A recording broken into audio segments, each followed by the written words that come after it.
দূরে থাকলে নাকি ভালো থাকা যায়, কিন্তু আমি যত বছর বাইরে ছিলাম এটুকু রিয়েলাইজ করেছি যে টাকা পয়সা তো রোজগার করেছি, কিন্তু তার সত্ত্বেও কোথাও গিয়ে যেন মনে হয়েছে যে মায়ের ভালোবাসা, মায়ের আদরটা কমতি ছিল।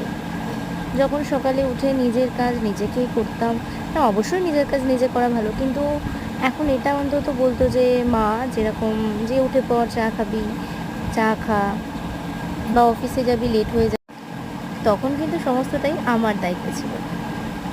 ঠিক প্রত্যেক দিনের সকালটা আমার এইভাবেই কাটতো, নিজের মতন চা করে খেয়ে। কোনো কোনো সময় মায়ের সাথে ভিডিও কল হতো, কোনো কোনো সময় হতো না। উদাস পানে আকাশের দিকে তাকিয়ে থাকতে থাকতে হয়তো চাগুলো খেয়ে নিতাম, খাবার খেয়ে নিতাম। এইভাবে আমার দিনগুলো কাটতো।